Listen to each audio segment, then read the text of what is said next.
Betul. Kita ingin melihat mereka yang seringkali bergerak di pendidikan. Nah, Iya, ini sudah ada salah satunya, ada pengajar sekolah master. Kami akan bincang mengenai ini. Kami kembali saat lagi. Serius. Baik. Riga, nanti saya boleh mengetahui lagi lebih lanjut ya situasi di sana. Tapi saya ingin ke Mas Reinhard dulu. Ya. Mas Reinhard pertama kali memilih untuk mengajar di sekolah Anjal ya, anak jalanan. Kenapa? Itu semua berdasarkan keprihatinan saya ketika melihat banyaknya anak-anak ini turun ke jalanan mencari uang ya dengan cara mengamen, mengemis, mengelap kaca mobil. Berapa orang Anjal yang diajar di sana? Untuk tahun ajaran ini ada 120 anak. 120 anak. Iya. Itu ada kesulitan nggak? Mas, gimana? Anak-anak jalanan yang mendekati para pengajar, saya mau belajar dong Pak, gitu. Atau justru Mas yang cari ke jalanan, ayo sini, ayo belajar, Ya. gitu. Mana yang dilakukan? Kita yang mendorong mereka untuk belajar. Mau mereka dengan gampang? Awalnya enggak.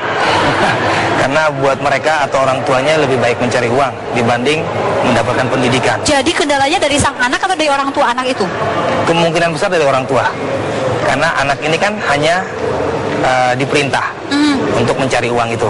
Dan kalau sudah sekolah berarti pencarian uang gimana? Ya, memang tujuan saya adalah supaya mereka tidak turun ke jalan lagi bekerja karena usia mereka bukan usia bekerja, Mbak. Nih, saya nanti ingin tahu ada nggak penentangan dari orang tua misalnya, anak saya nggak usah belajar, mau didik misalnya seperti itu. Tapi nanti ini ada kabar mengenai sekolah anak jalanan.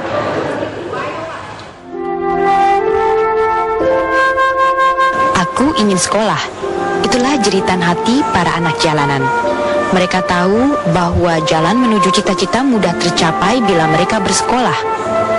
Namun apa daya, mereka tak mengerti bagaimana caranya untuk menempuh pendidikan. Di samping itu, hanya mereka yang menjadi tumpuan hidup keluarganya.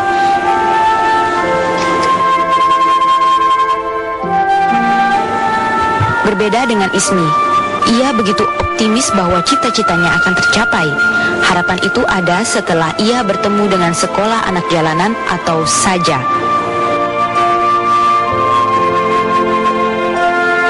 Tinggal di bawah kolong jembatan, lantas tak menyurutkan cita-citanya menjadi dokter. Tak jauh dari tempat tinggalnya, Ismi dan teman-teman dari Kelurahan Penjaringan selalu rajin datang ke sekolah ini.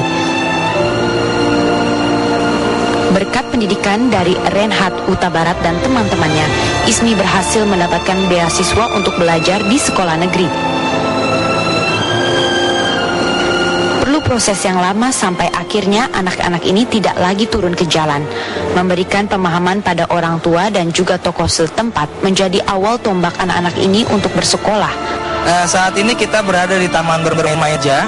Dulunya tempat ini adalah tempat sampah yang kami rubah menjadi taman bermain buat mereka. Nah, meskipun mereka sudah bersekolah di Saja, tapi ada beberapa murid kami yang masih tinggal di kolong tol ini.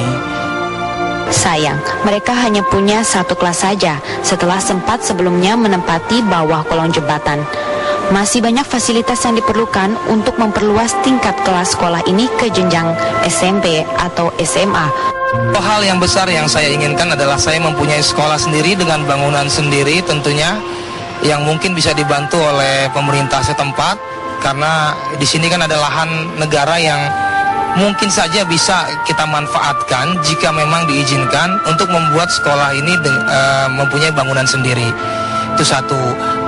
Lalu peralatan pendidikan itu semua selalu kami perlukan setiap tahun pelajaran. Jadi hal-hal itulah yang terus kami coba cari, kami coba kumpulkan agar anak-anak ini bisa tetap terus belajar dan belajar. Hingga saat ini, fasilitas yang disediakan merupakan bantuan dari para donatur untuk membiayai 4 tenaga pengajar dan sekitar 100 murid. Mereka adalah sedikit dari beberapa anak jalanan yang beruntung untuk mendapatkan pendidikan seperti ini. Alangkah baiknya jika kita sebagai masyarakat juga turut membantu seperti yang dilakukan sekolah anak jalanan ini untuk membuka harapan masa depan bagi mereka. Dari Jakarta, Nisa Adila, Ariadian, TV One mengabarkan.